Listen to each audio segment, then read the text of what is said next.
All right, so today we're diving into something I think a lot of us kind of avoid thinking about death, but don't worry, it's not going to be like a super morbid thing. Right.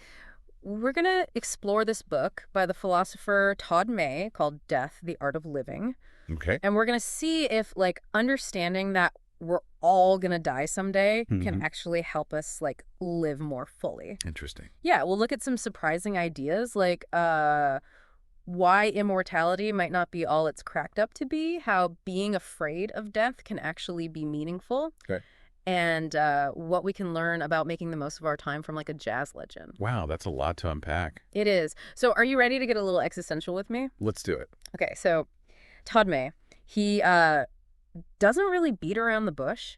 Okay. He comes right out and says that death is like the most important fact about us. Hmm. Not in like a depressing way, but because it like ultimately affects everything else about our lives. Yeah, I can see that. Yeah, and to like really drive this point home, he does this exercise with his students Hmm. where he has them write down what matters most to them, all the things that are important, and then he like dramatically tears it all up. Oh, wow. Yeah, it's supposed to symbolize how death can, in a sense, kind of negate everything we do. Yeah. So what do you think about that? I mean, is that unsettling? Is that kind of... It is. It definitely powerful. I mean, it's a powerful image, and I think it resonates so deeply because it forces us to confront this truth that I think a lot of times we try to ignore. Right. No matter what we achieve, acquire, or build, it all eventually comes to an end.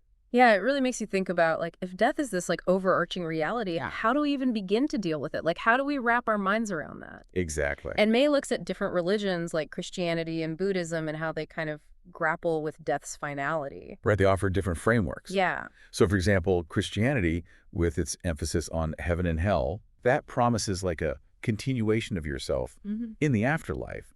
And then on the other hand, we have Buddhism, Yeah. which focuses on this cycle of rebirth and reincarnation until the soul reaches enlightenment.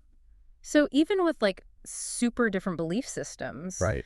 they both seem to be grappling with that same desire for something to continue Yeah. beyond this life, you know? Absolutely. It's like this built-in resistance we have Yeah. to accepting that death is the end. Exactly. And May asks this really interesting question. He's like, does this focus on what might come after life actually make us value our present lives less? Ooh, that's a good question. Yeah, are we so busy focusing on like the hypothetical next chapter that we're missing out on like the one that we're living right now? That is a really good question. And then it gets even more complex when we bring in another philosopher, Heidegger, Okay. who has a completely different take on it. Right. He argues that death isn't like some kind of grand finale. Yeah. It doesn't complete our lives like the ending of a novel or something like that. Yeah. He sees death as simply a stoppage. Okay. He uses the word stoppage very deliberately.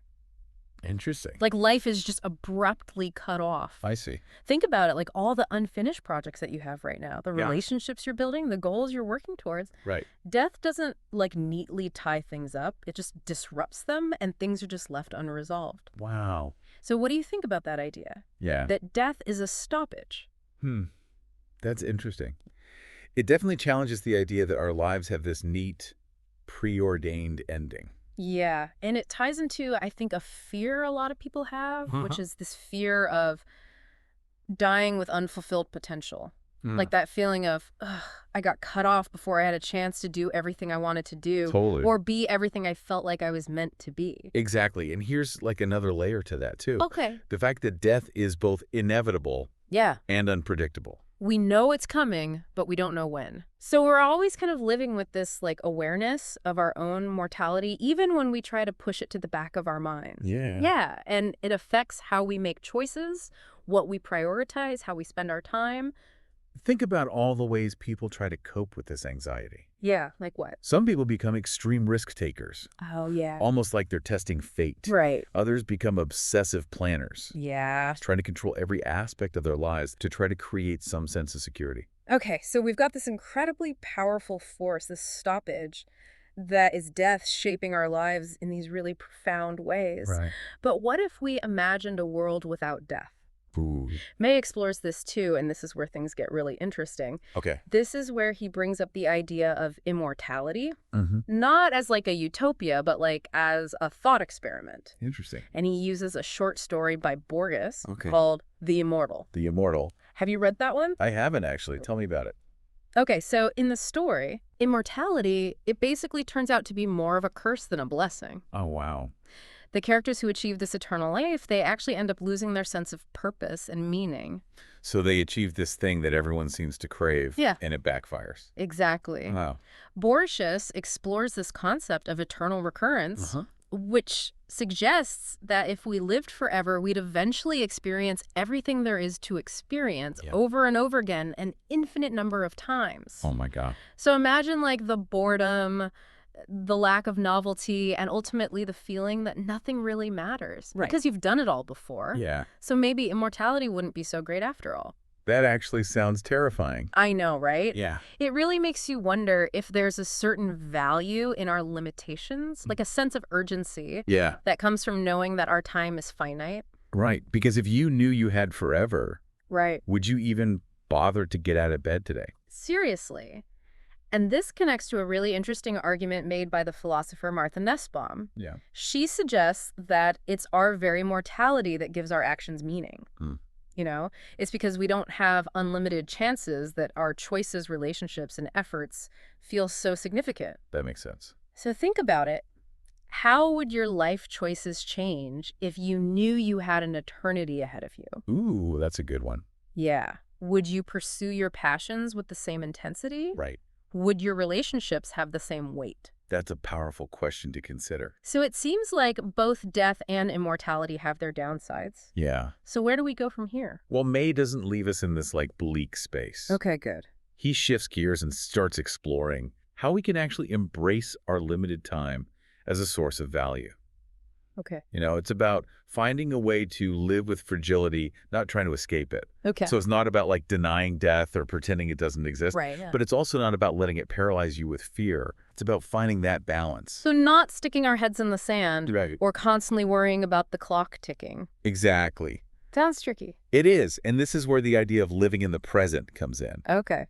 But May is careful not to oversimplify it. All right. You know, it's not just about being spontaneous or indulging every whim. So it's not just about YOLOing our way through life. Not exactly. There's a deeper layer to it. Okay. So there's more to it than that. Yeah, it's more about appreciating the moments we have, being fully present in our experiences, but also recognizing that we have a future to consider. Okay. You know, it's about finding a way to live with both this awareness of our mortality Right. and a sense of purpose. So how do we balance that awareness of death with actually planning for the future? Well, May brings in some ideas from Marcus Aurelius, Okay. the Roman emperor and Stoic philosopher. Yeah. He had some interesting thoughts about how to actually prepare for death. Didn't Aurelius talk about something called spiritual exercises? What are those exactly? Yeah, so they weren't like religious rituals or anything. Okay. They were more like mental practices designed to help us accept the things that we can't control, including our own mortality. Okay. So it's about facing those anxieties head on. And this connects to the whole philosophy of Stoicism, right? Like, Which emphasizes focusing on what we can control, like our thoughts and actions and reactions, Right. and letting go of the rest. So is that how these spiritual exercises work? That's a big part of it. Stoicism encourages us to focus on the present moment, appreciate what we have now, and not get too attached to outcomes. Okay. You know, it's about cultivating a sense of inner peace, even when things feel uncertain. So it's about reducing anxiety about the future by being more present and accepting that we can't control or predict everything. Yes, but it's not the whole story. Okay. A life solely lived in the moment, Huh. without any thought of the future, is missing something really crucial. You mean like the ability to plan and set goals and build towards something? Like if we're only focused on the present, we lose that drive to create and contribute. You got it. Okay. So a life constantly looking ahead, consumed by worries about what might happen, is missing the richness of the present moment. Right. But a life that's purely reactive without any sense of direction can also feel aimless and unfulfilling. So it's finding that balance again. Exactly. Okay, I'm starting to get it. It's like that road trip analogy we talked about before. Right. You can enjoy the scenery, have those deep conversations, savor the snacks, all those present moment experiences. Mm-hmm. But you also have a destination in mind Yes, and like a plan to get there. exactly. And there are practical ways to do this in our daily lives. Okay, like what? Well, mindfulness techniques can help us stay grounded in the present. Okay. And goal-setting strategies can give us that sense of direction and purpose. Mm-hmm. Have you ever tried any mindfulness practices? I've dabbled in meditation here and there, Yeah. but maybe I need to be more consistent. It's something to think about. And remember, it's about finding what works for you. Right. There's no one-size-fits-all approach. So we're not talking about some like passive acceptance of death, No. but rather an active engagement with life fueled by this awareness of our own mortality. Right. So does May offer any examples of people who actually embodied this way of living? He does. He talks about the life of jazz legend John Coltrane. Oh, yeah. This is a man who lived with incredible passion and intensity, constantly pushing the boundaries of his music. Yeah. But he was also very aware of his limited time. Coltrane was known for his dedication to his craft, Right. like practicing for hours on end, Mm-hmm. constantly experimenting with new sounds and techniques. Absolutely. It's like he knew he had something to say, Yeah. and he wasn't going to waste any time saying it. And that's what's so inspiring about his story. He didn't let the fear of death hold him back. Yeah. If anything, he used it as fuel to create something meaningful. It's a powerful reminder that facing our mortality can actually help us prioritize what really matters. Exactly. Help us discern between the important and the petty. Right. Which brings us back to the question, what does all of this mean for you? Yeah. How has this whole conversation about death shifted your perspective? This is where the rubber meets the road. Yeah. How has this deep dive changed your understanding of death and its role in your life? Right. What choices might you make differently now knowing that your time is precious and finite? Those are big questions. They are. And I think what's so fascinating about this whole conversation is that we're not looking for easy answers. Yeah. It's about exploration and reflection. Exactly. It's not about figuring out some perfect formula for like solving death. Right. It's more about using this awareness Mm-hmm. to guide us toward like a more meaningful and intentional life. Okay. And that's what makes this such a fascinating and challenging topic, right? It's so personal, Yeah. but also something we all share. It's like this really fundamental part of the human experience. It really is. And one of the most powerful things I took away from May's book was this idea that even though death ends our own individual stories, Right. our actions and our choices can still have a lasting impact on the world. That's a beautiful thought. So even though like our time is limited, yeah, our influence doesn't have to be. exactly. It's the idea that like our lives can ripple outwards, influencing other people in ways we might not even realize. It's like even though death is an ending, Mm-hmm. it's not the whole story. Yeah, Like our lives can continue to have meaning and purpose even after we're gone. absolutely. And that's a powerful thought to carry with us. It is. It encourages us to live with intention Right. and make choices that really align with our values Yeah, and to try to leave the world a little bit better than we found it. absolutely. So as we wrap up this deep dive into death, Mhm. I'm left with this question.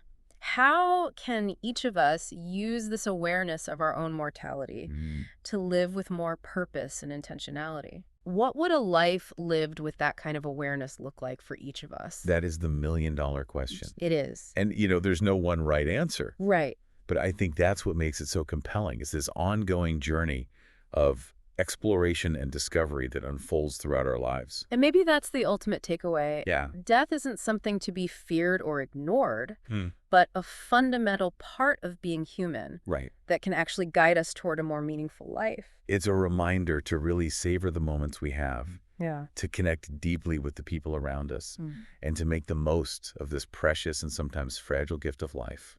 And on that note, we'll leave you to ponder those big questions. Yes. Thanks for joining us on this deep dive. Until next time, keep exploring, keep questioning, and keep living with intention. It's about taking these like big ideas and actually applying them to our own lives, our own values and aspirations. Yeah.